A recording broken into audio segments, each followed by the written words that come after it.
écoutez la vidéo et vous allez donner la conclusion. Franchement, ce pays-là, on doit la refaire sans Ouattara. La vie chère en Côte d'Ivoire. Parlons-en. Parlons de la vie chère en Côte d'Ivoire parce que l'Ivoirien lambda est en souffrance. L'Ivoirien lambda est en souffrance parce qu'aujourd'hui, les loyers sont chers. La vie est chère. Tout est cher. Même pour boucler le mois, c'est un véritable parcours du combattant. Parlons des loyers chers. Les Ivoiriens aujourd'hui étouffent sous les loyers chers, trop chers même.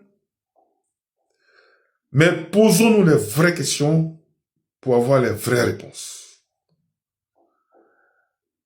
Qui est le véritable problème dans cette histoire de loyer cher?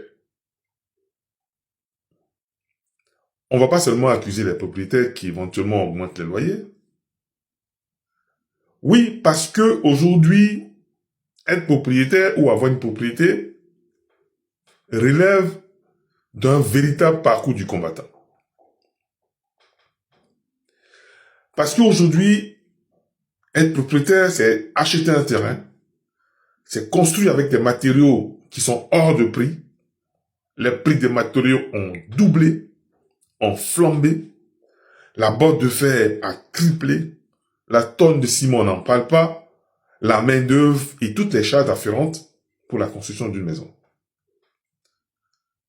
Et quand on vient à mettre à location donc une maison qu'on a construite avec sa sueur, avec les prêts qu'on a pris, des fois même sur 10 ans pour construire un appartement, ou 15 ans des fois, on a dépensé des millions, c'est plus ou moins normal qu'on arrive à rehausser un peu le prix des loyers.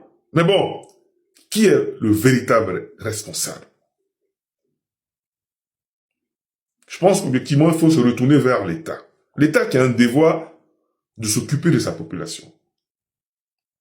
Je pense que si l'État avait un regard social, je pense que ces problèmes auraient baissé d'un cran.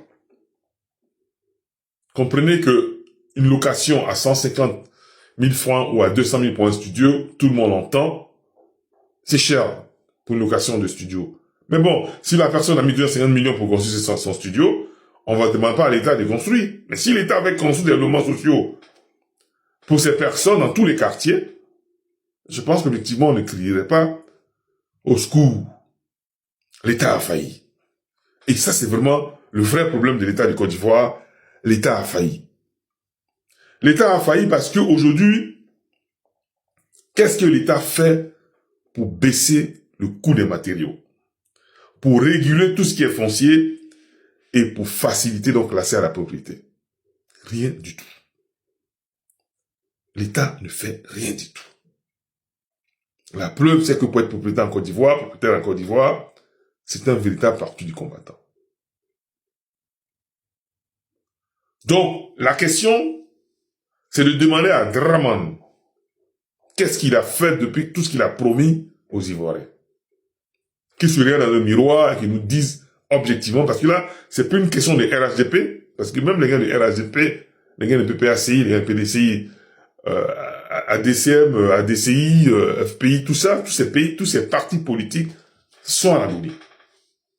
Qu'est-ce que le gouvernement a fait pour cette population?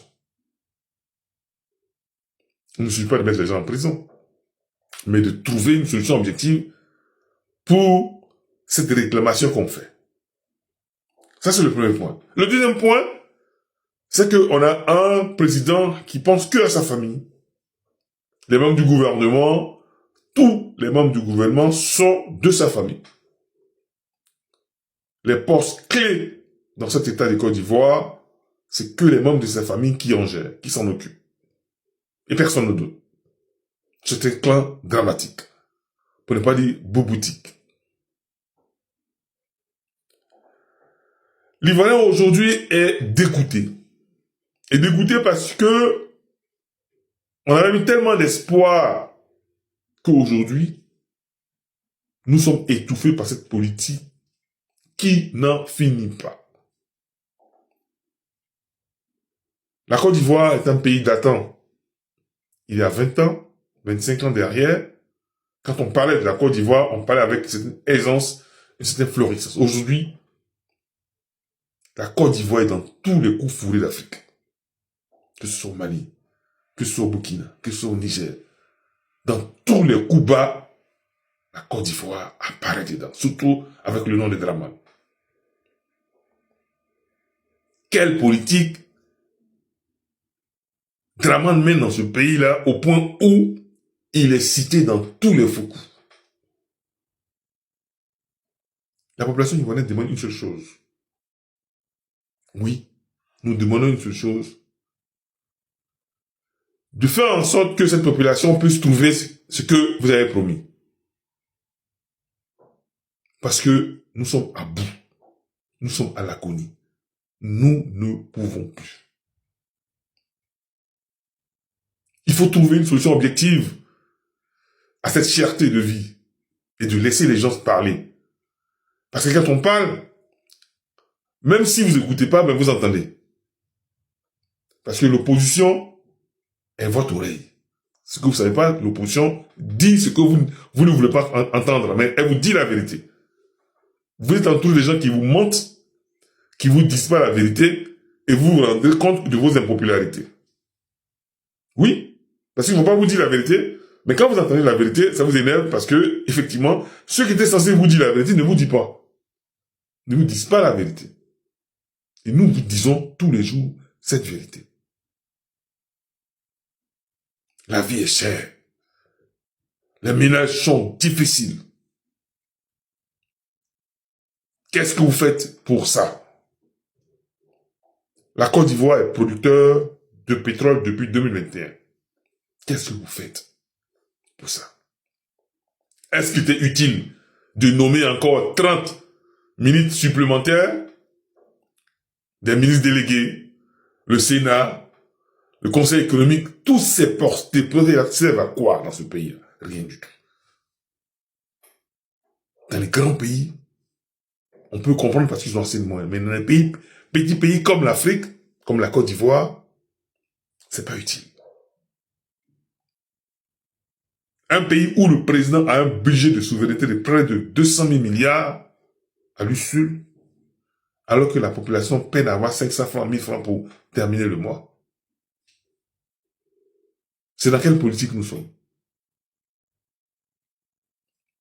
Oui, l'Ivoirien lambda doit se lever pour dire non à cette chienlit. Pour dire non à cette chienlit, à cette vie chère, que nous n'en pouvons plus. Nous sommes à bout. Nous voulons une Côte d'Ivoire solide, une Côte d'Ivoire juste, une Côte d'Ivoire où les biens sont répartis de façon équitable à toute la population. Une Côte d'Ivoire où les enfants se reconnaissent entre frères. Une Côte d'Ivoire où nous avons de bonnes relations avec le voisinage. Pas une Côte d'Ivoire déchirée, avec une plaie profonde, avec une haine viscérale. Oui, pas cette Côte d'Ivoire-là. Nous la reconnaissons plus. Nous sommes fatigués. Oui, nous sommes fatigués de cette gouvernance qui pense qu'à elle seule et qui piétine tout le reste. Nous sommes étouffés. Nous voulons autre chose. Nous ne voulons plus Dramane. Nous ne voulons plus Dramane. Parce qu'il a échoué. Il a échoué sur tous les plans. Sur le plan social, sur le plan politique, sur le plan administratif, sur le plan judiciaire. Nous n'en pouvons plus. Faut qu'il entende ça et qu'il dégage.